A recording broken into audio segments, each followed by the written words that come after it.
Parents, what do your kids think they're hiding from you? My 14-year-old daughter thinks she's been secretly dating a boy from her class for the past 3 months.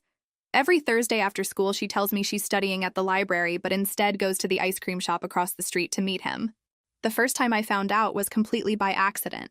I was picking up my coffee from the shop next door when I spotted her sharing a banana split with this red-headed kid, both of them giggling and awkwardly avoiding eye contact. It was honestly adorable. Instead of confronting her, I decided to play along. I wanted to see how far she'd go with this secret. The next Thursday, she casually mentioned studying at the library again.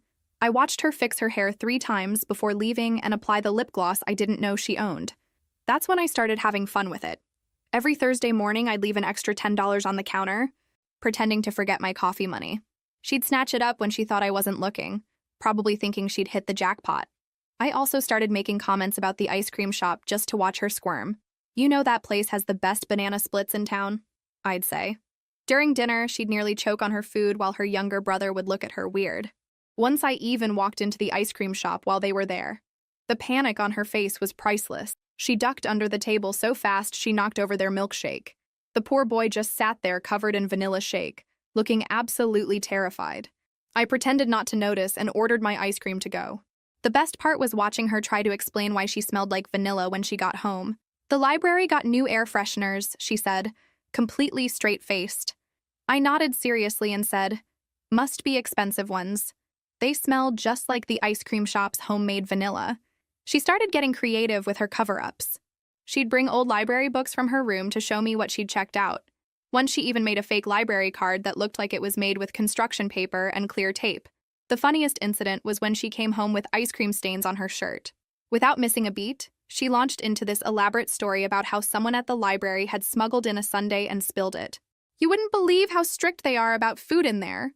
Now, Mom, she said earnestly. I decided to step up my game. I started leaving brochures for the ice cream shop on the kitchen table. They're having a Thursday special. I'd mention casually, buy 1 banana split, get another half off. Perfect for studying sessions. She'd get this deer in headlights look every time, but would quickly recover. That's nice, she'd say, voice slightly higher than normal. But you know I'm lactose intolerant. She's never been lactose intolerant in her life. Last week, she came home with a permission slip for a library study group that meets every Thursday. The form looked suspiciously like it was written in the same handwriting as her English homework. I signed it without comment, watching her try to hide her victorious smile. Yesterday was the cherry on top. I ran into the boy's mother at the grocery store. Before I could say anything, she launched into this whole story about how her son is finally taking his studies seriously with his Thursday library sessions. We both kept straight faces, but I could see her trying not to laugh. I'm still waiting for my daughter to come clean. Meanwhile, I've started a collection of all her fake permission slips, library cards, and elaborate excuses. I plan to frame them and give them to her on her wedding day. Maybe by then she'll finally admit that the library's new air fresheners were actually just ice cream all along. But the real kicker? Last night at dinner, she casually mentioned that the library is thinking of installing an ice cream vending machine. You know, for brain food, she explained. Seriously, I nearly spit out my drink. At that moment, I held back my laughter with all my strength. I looked at the plate, then at the glass, made a thoughtful expression, and responded as if I were seriously considering, an ice cream machine in the library? Now that's academic innovation. She nodded seriously, as if defending the proposal before an international scientific committee. It's just that studies show that sugar helps keep the brain active. I almost stood up and applauded. The confidence, the audacity, the dramatic delivery. Everything so genuine that for a second, I swear, I almost believed she was telling the truth. But then I remembered the banana split from last week and the shirt with the strawberry syrup stain that a library colleague had accidentally spilled. Ah, my daughter, what a delicious phase. That night, after she went to her room, I stayed in the living room looking at the cabinet where I keep the family documents. I took a small blue plastic folder and began putting inside all the confidential files I had been collecting. Fake library cards, receipts from the ice cream parlor that I found in her coat pocket, the pamphlets I strategically scattered myself. Even the stained shirt was there, neatly folded. I was creating a dossier. The case of the scented library, as I began to call it mentally. But that night, something left me restless. It wasn't just the new lie, creativity, about the ice cream machine. It was the way she talked about the boy. I mean, she didn't mention him directly, of course, but the sparkle in her eyes when she talked about the importance of sharing a sweet treat during study sessions, that caught me. I lay in bed thinking, how long will I let her play hide and seek with me? Of course it's fun, of course it's cute, but what if someday it isn't? What if one day the secret is something more serious? What if she doesn't feel safe telling me because she thinks I'll laugh or pretend I didn't see? This doubt kept hammering in my head. As a mother, I want her to feel free, but I also want her to know she can trust me, really trust me, not just as a spectator of her little theater. The next morning, I made stronger coffee than usual and sat staring at my daughter eating cereal, completely calm, as if the library were indeed the most exciting place in town on Thursdays. "Sleep well?" I asked. She nodded, mouth full of cereal. "Any news from the library?" She paused for a second, just 1 second, and answered, "They're thinking about starting a reading club just for books about desserts." I raised my eyebrows. "Like Charlie and the Chocolate Factory?" "Exactly. And one about cupcakes, too." I smiled. She smiled back. And that's when I decided that maybe it was time to change the rules of the game. But not the way you imagine. I wouldn't confront her. I wouldn't ruin the magic. I wouldn't have that typical concerned mother meeting. At least, not yet. I would infiltrate.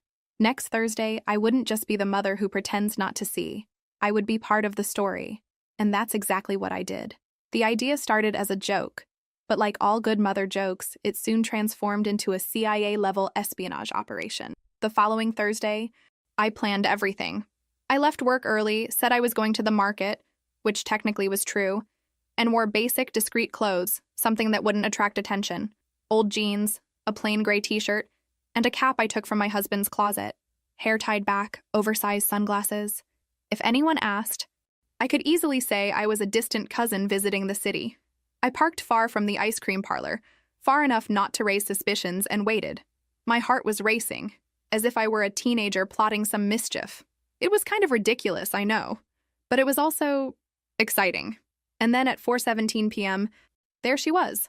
My daughter left school with her backpack over her shoulder and her hair loose, with those wavy ends that only appear when she uses the curling iron in secret. She walked looking at her phone as if responding to an important message. She crossed the street, looked around like a junior spy in training, and entered the ice cream parlor. About 5 minutes later, the boy appeared, red-headed, skinny, somewhat awkward, carrying a backpack bigger than himself. He wore a Spider-Man t-shirt and seemed absolutely oblivious to my daughter's disguise. I smiled. They were indeed cute together. I entered discreetly and sat at a table in the back, behind a pillar decorated with colorful ice cream cone stickers. From there, I could see them without being seen. They ordered the usual: banana split, 2 spoons. And they started talking. It was the kind of conversation that only teenagers have. Half nervous, half enchanted. She laughed more than normal. He fumbled with his napkin. At one point, he wiped the corner of her mouth with his fingertips, and they both turned red as tomatoes. That gave me a pang in my chest. Not of concern. It was something else. Perhaps it was the fact that she was growing up, that she was in love even if she didn't know it yet. That this strange and gentle boy had become a part of her secret world, a world in which, until now, I only peeked through the crack in the door. I took a mental picture of that scene, and more than that, I felt that I needed to keep that moment as a reminder that my daughter wasn't just mine anymore. The afternoon passed quickly. They ate, laughed, and then walked slowly down the sidewalk. Suddenly, he held out his hand, and she took it. I almost spilled my milkshake. I waited a while before leaving without them seeing me. When I got home, she was already in her room, probably rehearsing some new excuse for the ice cream smell that the library was testing in the new lockers. But I didn't say anything. I just left a small box on her bed before leaving the room. Inside was a silver ice cream spoon, one of those I bought some time ago in a vintage shop, and a handwritten note: "For your Thursday studies. Love always, Mom." That night, she didn't say anything. But the next day, I found the note carefully folded inside her pencil case, and the spoon attached to the ring of her backpack, next to a heart-shaped keychain. And that's when I realized she knew that I knew, and yet she was still trying to maintain the secret, as if this game between us was the last remnant of childhood, as if admitting everything would end a phase that, deep down, neither of us wanted to leave behind so soon. But the game was far from over. The following week, everything changed, and not because of me. The following week, she arrived home earlier than usual. She didn't have time to hide the ice cream smell or the small chocolate stain on her jeans. She threw her backpack on the couch, went straight to her room, and closed the door with more force than usual. That wasn't typical. Nothing in her expression, or in the hurried way she avoided any conversation, seemed part of our weekly little theater. I let it go. I waited for dinner time. She came down quietly, ate quickly, and excused herself. She didn't even comment on the library news or mention the installation of ice cream cone-shaped fans that she had invented last Thursday. But what really caught me was her look. It wasn't of shock, not of guilt. It was of disappointment. After she went upstairs, I went to the laundry room, where she sometimes left the day's clothes thrown, and found the stained jeans. I put my hand in the pocket and pulled out a folded napkin with the ice cream parlor's logo. It was written, "It was nice while it lasted. But my mom found out. I'm sorry. Jay." I stood there for a while looking at that, the thin paper in my hands as if it weighed tons. My heart sank. The boy broke up with her. And more than that, he broke up because his mother found out. Suddenly, all those Thursdays stopped being just a game. They were real memories, things that now really hurt her. I am a mother, and mothers feel. They feel when the world spins a little slower for our children, when the pain isn't physical but lives there, in the silences, in the downcast eyes, in the way of saying, "I'm fine," without lifting your eyes. The next day, she didn't want to go to school. She invented a headache, the kind that no aspirin resolves. She spent the whole day in her room with her phone turned off and the windows closed. I respected her space, but my heart was screaming. On Friday night, as I was washing the dishes, she appeared in the kitchen in silence. She stood there leaning against the door, like someone who didn't know whether to enter or go back to her room. "Mom?" I turned around. "Yes, honey?" She looked at the floor, then at me. "Have you ever had a friend who stopped being your friend because his mother didn't like you?" That cut me. If I said yes, she might think it was normal. If I said no, she might feel even more alone. So I was honest. I've had people who drifted away from me. We don't always understand the reason, but the pain is real all the same. She nodded slowly, her eyes shining but not crying. At least not yet. He said he liked me, that he would defend me. But when his mother saw us at the ice cream parlor, she forbade it. She said I was precocious, and that girls like that are no good. I felt my blood boil, not at him, a 14-year-old boy, but at this woman who judged my daughter without even knowing her, who tainted something beautiful with cheap prejudice. I took a deep breath. You are an amazing girl, and the problem isn't with you. It's in the small-minded vision of someone who can't see beyond an ice cream cone and a smile. She shook her head in silence, then smiled weakly. I thought I could hide this from you forever. And I thought I could play spy without ever having to sit down and talk for real. We laughed finally. She came closer and hugged me tightly. A hug that said more than any library lie or any vanilla smell. And I knew, in that instant, that something between us had changed. The secret was over. But in its place, something even more precious was born: trust. In the days that followed, silence gave way to a new routine. Fewer disguises, fewer little acts, more honesty. Not that she had transformed into a teenager who tells everything, of course. That would be utopian. But for the first time in a long time, I felt that she left cracks open through which I could peek, no longer hidden, but invited. The following Monday, when I returned from work, I found a scene that made me stop at the kitchen door. She was sitting at the table, a pile of open books, headphones on, and a bowl of vanilla ice cream.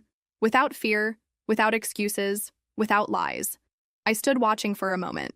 When she noticed my presence, she removed one earphone and said, "Studying for real, okay? You can check. And with a well-fed brain, I see," I replied, smiling. She gave a short laugh and continued highlighting the text in front of her. It was as if we were in a new silent agreement.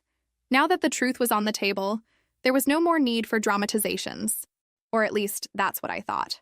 That night, while washing dishes, I received a notification on my phone. It was a message from the boy's mother. Yes, from her. "Good evening. This is Teresa, Jonas's mother. Can we talk, if possible?" My first impulse was to delete the message, but something in me, perhaps the adult part that I still try to cultivate, decided to respond. We arranged to meet the following afternoon. She suggested a discreet cafe away from school. When I arrived, she was already there, serious, stirring the sugar with more force than necessary. "Thank you for coming," she said, as soon as I sat down. "Of course. I imagine it's about our children, she nodded, but took some time before speaking. My son is devastated. He says he made a mistake, and I think maybe I made one too. I waited. The truth is that when I saw the two of them together at the ice cream parlor, I didn't see two innocent teenagers. I saw problems. I saw the possibility of my son going astray, of getting involved too early, of repeating mistakes that I myself made. That caught me off guard. You were a young mother? She hesitated, then nodded. At 15, I was kicked out of home. I spent years trying to prove that I deserved to come back, and even today I carry that weight. I don't want my son to follow the same path. I took a deep breath. Her judgment had been born from fear, not from malice. I understand your concern, but your response was harsh, and it affected a girl who was just discovering what it's like to like someone. She lowered her gaze, stirring the cold coffee. I know that now, and I'm ashamed. I just don't know how to fix it. He told me he wants to talk to her, but I don't know if I should allow it. Maybe it's not a question of allowing, I replied. Maybe it's about accompanying, guiding, and trusting that they will make mistakes, yes, but also learn, like us. She looked at me as if seeing someone for the first time, a less defensive, more human look. Can I send a message? She asked, almost like a child asking for forgiveness. You can, but not to me. Talk to her. Or better yet, let him talk, and be nearby when she decides whether she'll listen. I went home with a light heart. For the first time, I felt like I was on the right side of this story. Not as a spy, not as an adversary, but as a mother. Later, at dinner, my daughter received a notification on her phone. She pretended not to see it immediately, but after 2 minutes, she couldn't stand it and read it. Her eyes sparkled. She bit her lip, tried to hide it, but glanced at me from the corner of her eye. Mom? Yes? Can I go to the library tomorrow? I laughed before even answering. Of course, but only if you bring back a book autographed by the Banana Split. She rolled her eyes but couldn't contain her smile. The story, it seemed, was still far from over. On Thursday, she got ready more calmly than usual. She didn't overdo the lip gloss or change clothes 3 times, but she brushed her hair carefully and put on a necklace she hadn't worn since Christmas. Her blouse was simple but printed with small cherries, and her sneakers were the cleanest she had. When she passed through the living room, she gave a look that said, "Please don't comment on anything," and I respected that. But as soon as the door closed behind her, I found myself with an idiotic smile on my face. A smile from someone who sees their daughter leave for a date with the tacit permission that that moment finally was just hers. I waited all afternoon with an anxious heart. A part of me wanted to follow her again, observe from afar, ensure that nothing went wrong. But the other part, the part that finally trusted, kept me on the couch with an open book in my lap and a cup of tea in my hands. This time, the most important chapter of our story wasn't mine. She returned shortly before dinner. She had an ice cream in her hand, one of those simple cone ones. She smiled when she saw me. No dessert reading group today? I teased. There was, but the club is exclusive, she replied, licking the ice cream and tossing her backpack in the corner. I sat next to her on the couch. How was it? She thought for a moment as if organizing her words. He cried. My eyes widened. Jonas? She nodded. He said he missed me, that he was ashamed of me, of his own mother, of everything, but that now he understands, that I wasn't the problem. She licked the ice cream again, slowly, like someone savoring not just the sweet, but the lightness of the moment. And you? I cried too, she said, lowering her gaze. But in the ice cream parlor bathroom, disguised. And now? I asked, trying not to sound anxious. She shrugged. Now we go back to what we were, or try to. There are no more secrets, just banana splits sometimes. I smiled. She leaned back on the couch, resting her head on my shoulder as she did when she was younger. We stayed in silence for a while, the kind of comfortable silence that only exists between people who understand each other even without speaking. On Saturday, we received an unexpected visit. Jonas. He came alone, holding a small box in his hands.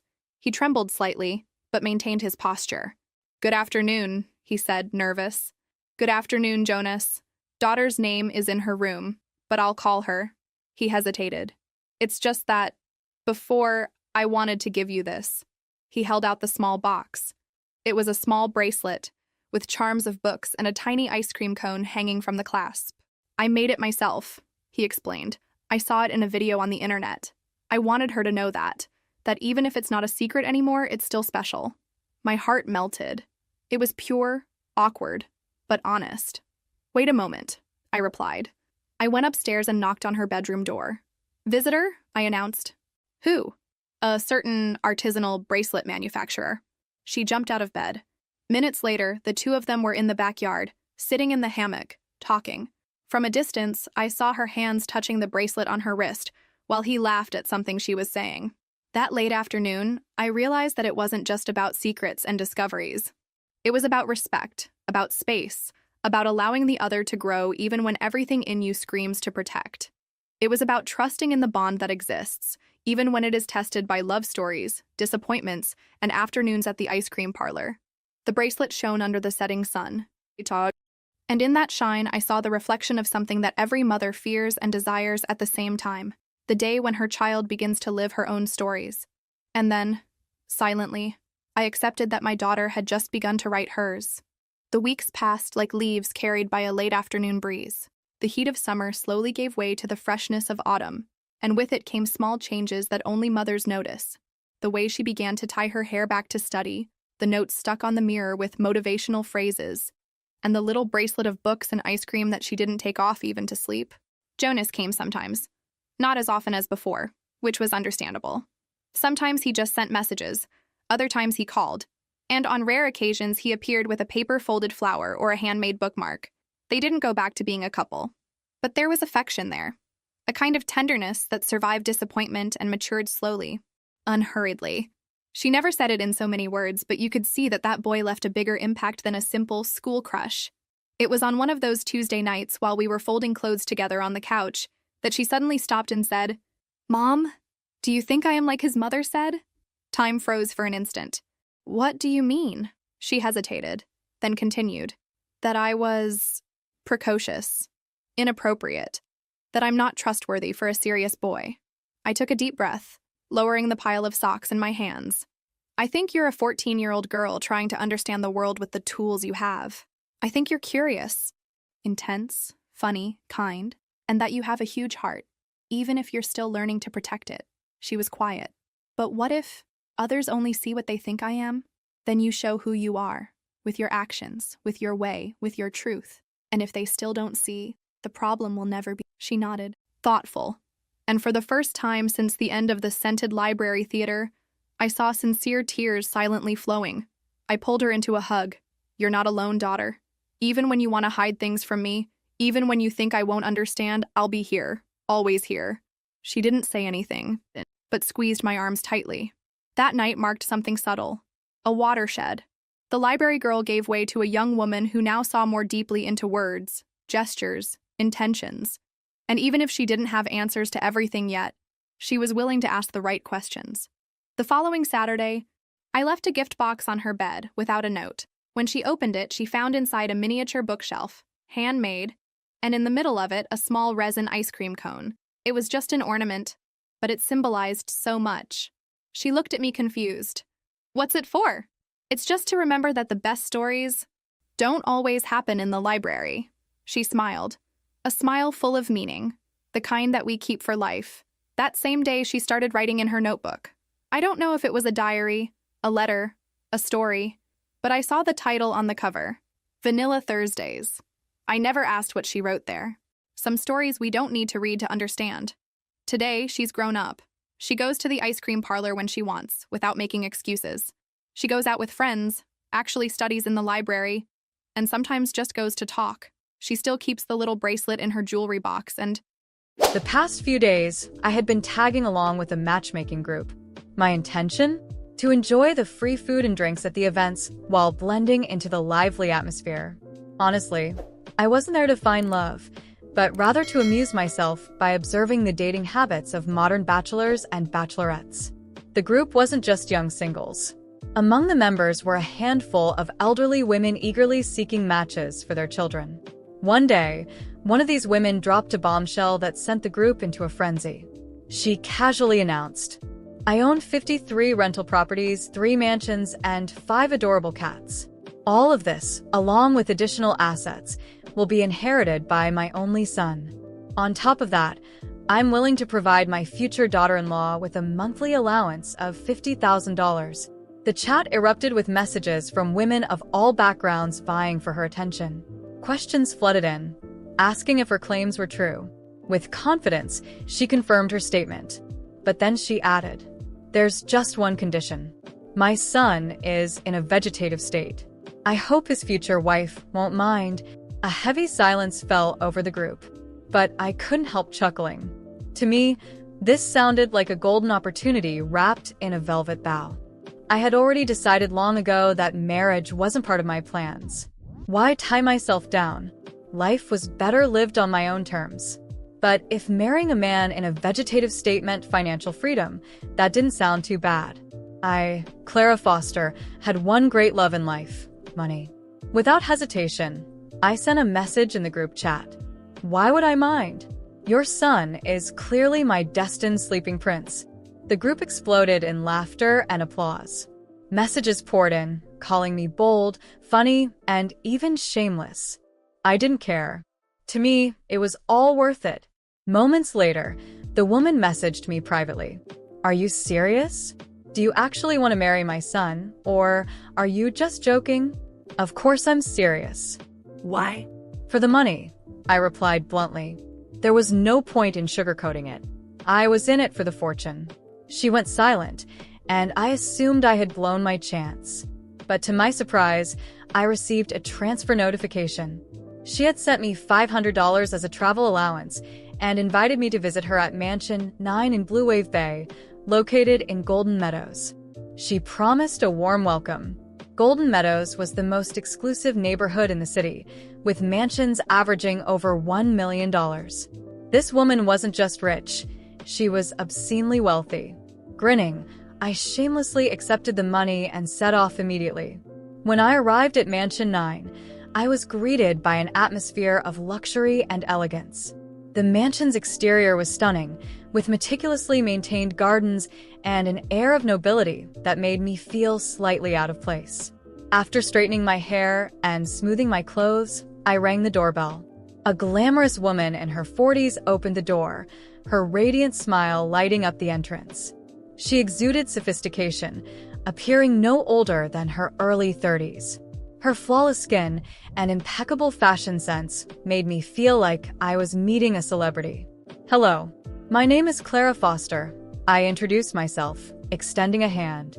"I'm a graduate of a prestigious Ivy League university currently preparing for the civil service examination." The woman, Olivia Harrington, shook my hand warmly, her eyes gleaming with approval. "You're young, beautiful, and accomplished." "Wonderful." After exchanging pleasantries, she invited me inside, pouring tea as we sat in the opulent living room. She asked about my background, family, work, and aspirations. My parents divorced when I was young, and neither of them kept in touch with me. "I've been on my own ever since," I explained. "As for work, I'm a fashion designer with an annual salary of around $100,000. Emily nodded thoughtfully, her expression difficult to read. She didn't push further, and soon motioned for me to follow her upstairs. "Are we going to meet my sleeping prince now?" I teased lightly. She smiled softly. "Yes." "My son is also my precious sleeping prince." We climbed to the third floor and entered a bedroom. I wasn't expecting much. I had already steeled myself for a purely transactional relationship. I didn't need romance or affection. All I needed was to secure the arrangement and fulfill my part. But the moment I saw him, my breath caught. He lay peacefully on the bed, his long lashes casting delicate shadows on his cheeks. His features were so refined, they seemed like the work of a master sculptor. The sharp lines of his collarbones peeked out from under his shirt, exuding an almost ethereal elegance. My heart skipped a beat, and my mind raced. This is my prince. For the first time, I felt something more than ambition or greed. Was it excitement? Was it attraction? Whatever it was, one thing became clear. This was not going to be as straightforward as I had imagined. I never expected my sleeping prince to be so breathtakingly handsome. He looked like he had stepped out of a magazine. For years, I had been indifferent to men, but now everything seemed different. Perhaps the rumors were true. Appearances really did have a strange power over us. Emily, the poised woman at his bedside, gently held her son's hand, patting it softly as she glanced at me. Her voice was calm, but her eyes betrayed a deep sadness. "Isabella, this is my son, Marcus. His father passed away when he was just a child. I prayed for him to grow up strong and healthy, but fate had other plans." Her voice wavered, and tears filled her eyes as she stared at Marcus's still form. A wave of sympathy washed over me. Although I was here for selfish reasons, it was impossible not to feel the weight of this family's tragedy. "Maybe a miracle will happen, and Marcus will wake up," I said, attempting to offer a glimmer of hope. She shook her head, her lips quivering. "He's been under treatment for so long, and the doctors have confirmed that his condition is permanent." Her voice cracked, and fresh tears threatened to fall. Unable to find the right words, I chose to remain silent. After a while, Emily composed herself and led me back downstairs. "Isabella, if you're willing, you can move in now. Stay here for 6 months, and if you don't change your mind, we can talk about the marriage." I blinked, surprised. "Move in now?" "Yes. My commitments in Silver Lake have been delayed far too long, and I must leave soon. The staff will help you settle in. Treat this house as your own," she said with a reassuring smile. I glanced around at the opulent mansion. Moving in here felt like stepping into a dream. This place radiated luxury and comfort. "All right," I agreed with a nod. Her trust in me was unexpected, but I wasn't going to waste the opportunity. Emily smiled warmly. "Good. Since you're here for financial reasons, I'll need to conduct a full background check." "That's fine with you, isn't it?" What a straightforward woman. "Of course," I replied without hesitation. She shook my hand firmly. "You're honest, Isabella, and I like that about you." Over the past 2 years, I've met many potential daughters-in-law, but none of them felt right. "You're the first who seems genuine." Her words caught me off guard. "Genuine? Me?" Still, I managed a polite smile and nodded. "I'll leave everything to you. Just keep Marcus company, talk to him, and let the staff handle the rest. I'll transfer your allowance monthly," she added. I couldn't stop myself from nodding enthusiastically. That very day, Emily departed for Silver Lake, and I officially moved into the mansion with just a few bags. The butler and maids were indeed present, though they had little to do in such a well-maintained home. Most of the time, they lingered around idly, leaving me to my own devices. I chose the room next to Marcus's. It was bright and airy, with large windows that overlooked the garden, a perfect spot for relaxing or studying. After unpacking, I decided to visit Marcus. When I entered his room, he looked just as peaceful as before. In the soft light, his handsome features seemed even more striking. "What a waste," I murmured under my breath. "A prince like you doesn't belong in this state." Taking a seat by his bed, I introduced myself with a small grin. "Hello, Mr. Marcus. It's a pleasure to meet you. I'm Isabella Foster, your future wife. From today onwards, I'll be taking care of you." As expected, he didn't respond. Later, I returned to my room and pulled out my laptop. Curiosity got the better of me, and I started researching vegetative states. I learned there were 3 types. One where patients had minimal consciousness, another where they could open their eyes subconsciously but remained unaware, and the last, a permanent vegetative state, where no consciousness remained at all. Unfortunately, Marcus fell into the 3rd category. I also looked into the chances of recovery. While there were cases of miraculous recoveries, they were incredibly rare, 1 in a million, at best. Techniques like stimulation and massage could offer slight improvement, but the odds were practically non-existent. With a sigh, I closed the laptop. A 1 in a million chance was as good as no chance at all. A faint cough startled me, pulling me from my thoughts. The cough had startled me, but I dismissed it as a coincidence. Perhaps one of the staff had been passing by, and I had simply overreacted. Still, the unease lingered. The next day, I woke up early and decided to visit Marcus again. His room was as silent as ever, and he lay there, motionless, with the same serene expression. I sat by his side, observing his face for a long moment. It was hard to believe that someone so incredibly beautiful could be trapped in a body without consciousness. Hesitantly, I took his hand and spoke softly. "I know you can't hear me, but I hope, in some way, you can feel that I'm here." I brushed my fingers across his forehead, a reflexive gesture, and was struck by the smoothness of his skin. "You don't deserve this," I muttered, more to myself than to him. "I know I'm here for selfish reasons. I'm doing this for the money. But maybe, in some way, this is better than nothing. Maybe you know, deep down, that someone is here for you." Over the following days, my routine began to revolve around Marcus. In the mornings, I would visit him, talk about mundane things, and read aloud from whatever book I could find in the house. In the afternoons, I took time for myself, strolling through the gardens or attempting to study, though my thoughts often wandered. At night, before bed, I would stop by his room for a brief goodnight conversation. One evening, as I was saying goodbye, I noticed something odd. His hand felt warmer than usual. It was subtle, but it caught my attention. I told myself it was nothing, just my imagination. Yet that night, I dreamed of him. In the dream, Marcus opened his eyes and smiled at me. His smile was warm, almost radiant, and though his lips moved, I couldn't understand what he was saying. I woke up with a start, my heart racing, and found it difficult to fall back asleep. In the days that followed, small details began to gnaw at me. One of the maids casually mentioned hearing a sound from Marcus's room during the night, but I dismissed it as her imagination. Still, something seemed to be shifting, whether in him or in me, I wasn't sure. I began to feel an inexplicable connection to him, as though he were becoming a part of my life in a way I hadn't anticipated. Then, one morning, while I was holding his hand and reading to him, I felt it. A faint movement. It was so slight I almost doubted myself, but his hand had undeniably responded to mine. My breath caught, and I stared at him, searching for any other signs of awareness. His face remained as still as ever, but I couldn't shake what I had felt. "Marcus? Can you hear me?" I whispered, my voice trembling.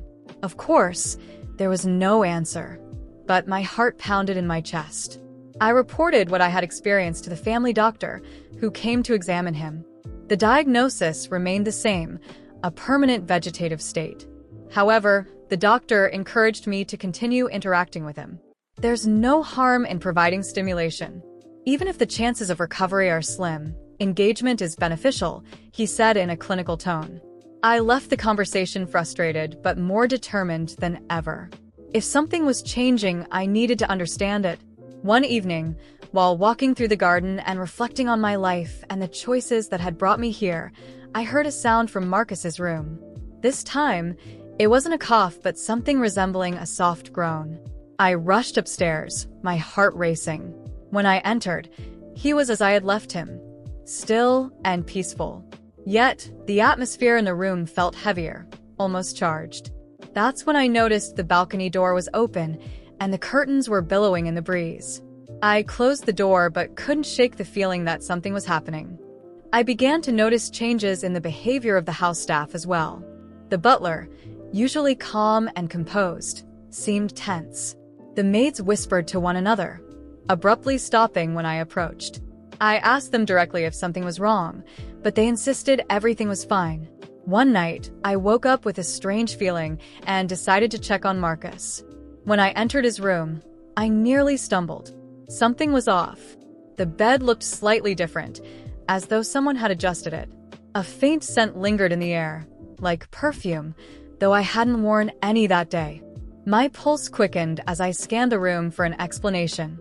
I must be imagining things, I murmured to myself, leaving quickly. But the feeling wouldn't leave me. Day by day, it grew stronger. It was as if there was something everyone in the house knew, something I was being kept in the dark about. I was certain something was happening in that house, something no one wanted me to know. The feeling that the staff knew more than they were letting on consumed me day by day. My relationship with Marcus, which had initially been based on self-interest, had transformed into something I couldn't explain. He was there, motionless, yet his presence was so strong it was impossible to ignore. That night, I waited until everyone in the house was asleep. The absolute silence made every sound feel thunderous, but I was determined. I crept into Marcus's room, lit only by the moonlight streaming through the curtains. He was as he always was, but there was something about the atmosphere that made me feel I wasn't alone. I approached his bed and, for the first time, decided to examine the details around him. That's when I noticed something strange, a small journal tucked under the bedside table, almost out of sight. Carefully, I retrieved it and returned to my room. My heart pounded as I opened it, revealing pages filled with elegant handwriting, likely Emily's. The journal told a story that felt surreal. Emily recounted how Marcus had entered his vegetative state after a car accident, but his condition wasn't entirely natural. According to her writings, an experimental treatment had been administered, something that was supposed to help him recover. However, the results had been unexpected.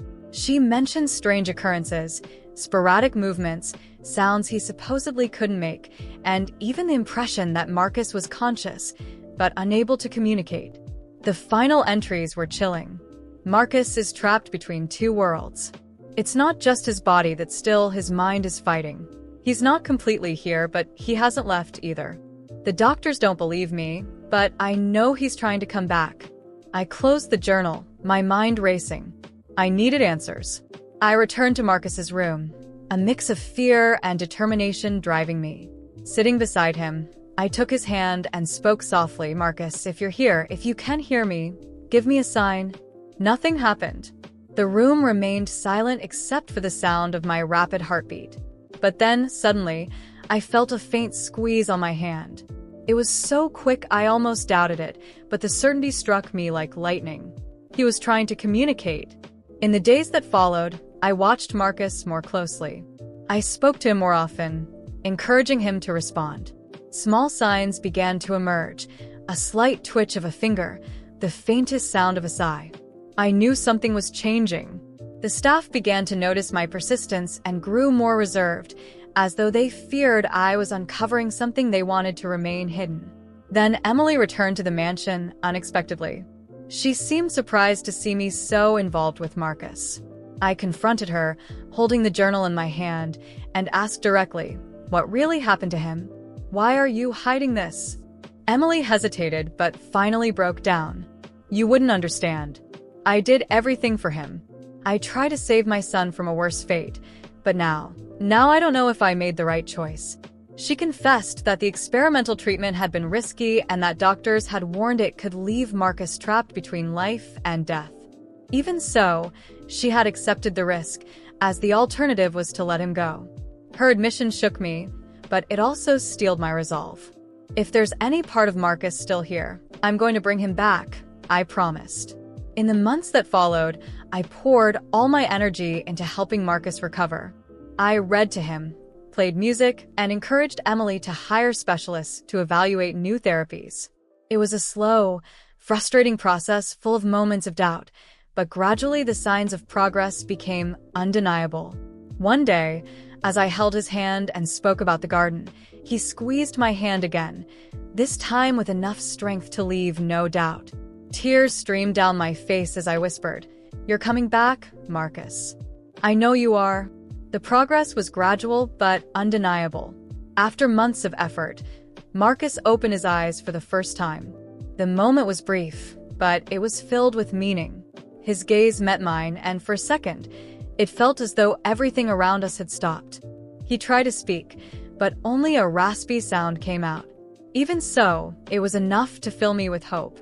Emily wept with relief at seeing her son finally show signs of consciousness. The mansion, once so silent, became a place of renewed energy. The doctors were astonished, calling it a miracle.